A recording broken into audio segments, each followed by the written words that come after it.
Toon Bells. നിർത്തിയതെന്തിനാ ദീർഘമുഖ? എന്തെങ്കിലും കാര്യം നിന്നെ വിഷമിപ്പിക്കുന്നുണ്ടോ? പറയൂ, മടികൂടാതെ പറയൂ. മഹാരാജാവേ, ഒരു സ്ഥലമുണ്ടായിരുന്നു. അവിടെ അങ്ങയെ അപമാനിച്ചു. ചിത്രവർണ്ണന്റെ രാജ്യത്തിൽ. ഒരു ശാന്തമായ വിശാല തടാകത്തിന്റെ കരയിലുള്ള പക്ഷികളുടെ സുന്ദരമായ സാമ്രാജ്യത്തിൽ എല്ലാവരും ഒരു അരയന്നത്തെ രാജാവായി തിരഞ്ഞെടുത്തു. അതാണ് ഹിരണ്യഗർഭൻ. അദ്ദേഹം ശക്തൻ മാത്രമല്ല, അതീവ ബുദ്ധിമാനുമായിരുന്നു. ഹിരണ്യഗർഭന് ഒരു അത്ഭുത കഴിവുണ്ടായിരുന്നു. പാലും വെള്ളവും വേർതിരിക്കാൻ അദ്ദേഹത്തിന് കഴിയുമായിരുന്നു.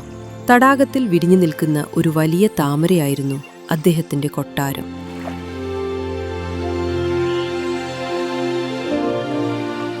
ഒരു ദിവസം സഭ കൂടിയിരിക്കുമ്പോൾ രാജാവിന് ചുറ്റും എല്ലാ പക്ഷികളും ഉണ്ടായിരുന്നു. അപ്പോൾ പെട്ടെന്ന് ഒരു താറാവ് വേഗത്തിൽ പറന്നു വന്നു. ഹേ പ്രഭോ ഹിരണ്യഗർഭ, ദേശാടനത്തിന് പോയ ദീർഘമുഖൻ തിരിച്ചു വന്നിട്ടുണ്ട്.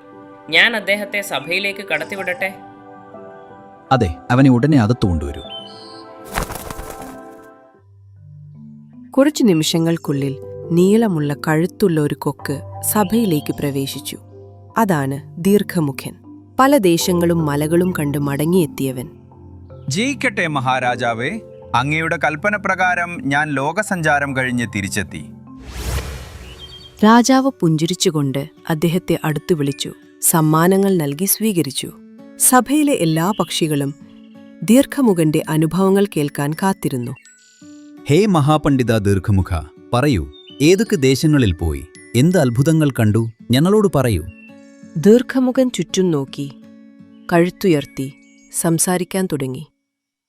ഹേ രാജൻ, ഞാൻ അംഗം, വംഗം, കലിംഗം, കംബോജം, ഉത്കലം, കാശ്മീർ തുടങ്ങിയ ദേശങ്ങൾ സന്ദർശിച്ചു. മലയം, വിന്ധ്യം, ഹിമാലയം തുടങ്ങിയ പർവ്വതങ്ങളിൽ പോയി.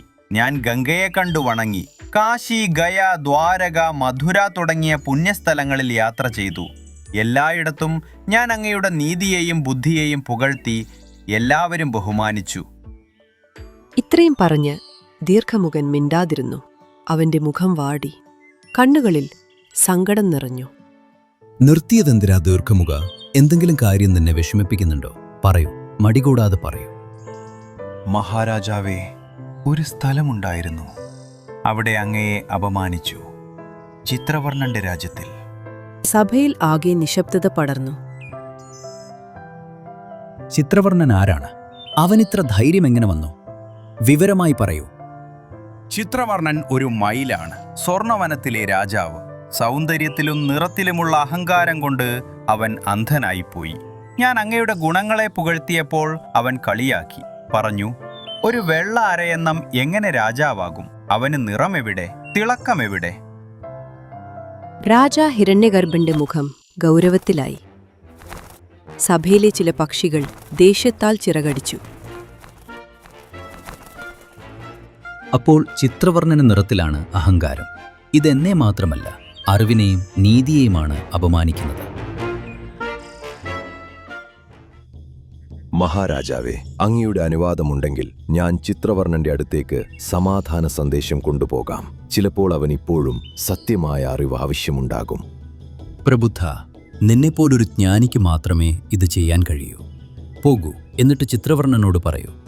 യഥാർത്ഥ ഭംഗി പെരുമാറ്റത്തിലും വിവേകത്തിലുമാണ്, അല്ലാതെ വെറും നിറമുള്ള ചിറകുകളിലല്ല. അങ്ങനെ പുതിയൊരു യാത്ര തുടങ്ങി. ഒരു വയസ്സൻ മൂങ്ങയുടെ ബുദ്ധിയും ഒരു മയിലിന്റെ അഹങ്കാരവും തമ്മിലുള്ള പോരാട്ട യാത്ര. പ്രബുദ്ധന് ചിത്രവർണ്ണന്റെ അഹങ്കാരം തകർക്കാനാകുമോ? നീതിയും അഹങ്കാരവും തമ്മിലുള്ള ഈ യുദ്ധം സമാധാനത്തിൽ തീരുമോ? അറിയാനായി കൂടെയുണ്ടാവുക ഹിരണ്യഗർഭന്റെ അടുത്ത സഭയിൽ.